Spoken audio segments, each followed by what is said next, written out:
The Life of a Hunter, a Type Fix, by Arthur Fitzwilliam Tate. My name is Robert Gooderl, and currently we are looking at a painting in the Crystal Bridges Museum of American Art, located in Bentonville, Arkansas. Together, we are going to take a closer look at one of the most suspenseful pieces in the museum. Arthur Fitzwilliam Tate was born near Liverpool, England in 1819 and studied art by copying art drawn by students from the Royal Academy Institute of Manchester in England.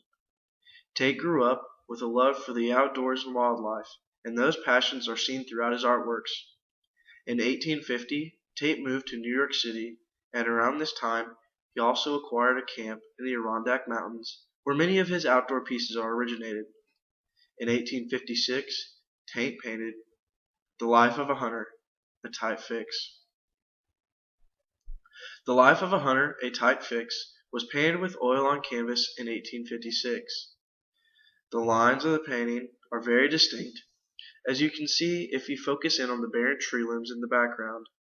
You'll see the detail of the horizontal lines, further elaborating the effects of winter. Also, the vertical lines seen create the edges of the trunks. It makes the trees seem more detailed, important. Not that they are simply there for a backdrop. Possibly, this is Tate's way of alluding to the importance of the trees and the shadows they cast, seen in the cover they provide for the other hunter in the background. The color is realistic, the white of the snow, the blood droplets beneath the barren man, the brown and greens of the trees make it very clear what weather is like on this hunting day. However, the shadows and light that the painter conveys to me are the most impressive. Notice the sunlight streaming through the trees onto the barren hunter in the middle of the painting, forcing the viewer's immediate attention to barren hunter. The shadows cast by both parties are also very realistic. Then we look around to see the other hunter, hidden by those shadows. Tate conveys realism throughout his painting with realistic colors, human proportions, light and shadow to convey this narrative of the hunt. Tate uses these elements to tell his viewers a story. A man, knocked on his rear by a bear, losing his gun in the process, reaches for his knife in a last attempt to save his life. He hopes this fellow hunter, hidden by the cover of the trees, will save him, but for the moment, he must assume he is all on his own. During this time period, there are many outdoors and landscape paintings that could have influenced Tate's works. The Hudson River School certainly may have left an impression on many of Tate's works.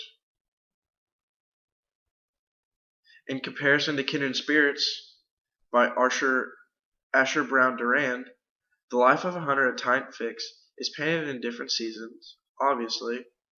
Both people in each painting are seen in nature. However, the ways in which they are interacting with nature are very different.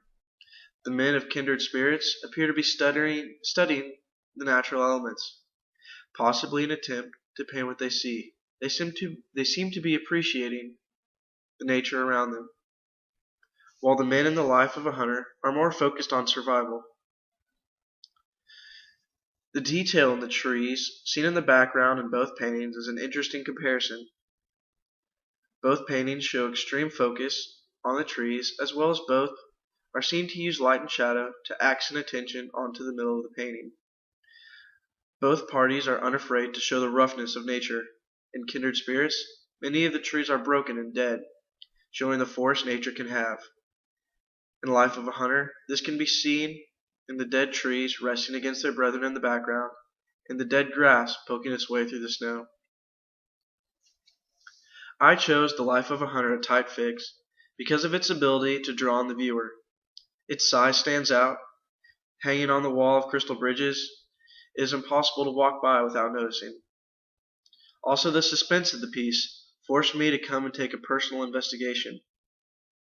Is the man's life about to come to an end? Will he be able to kill this massive bear with just a knife?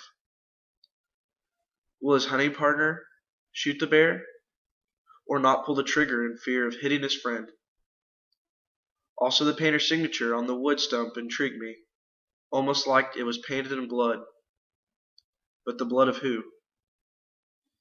The outdoors, the suspense, the ability to capture the minds of his audience makes the life of a hunter, a tight fix, so incredible to me.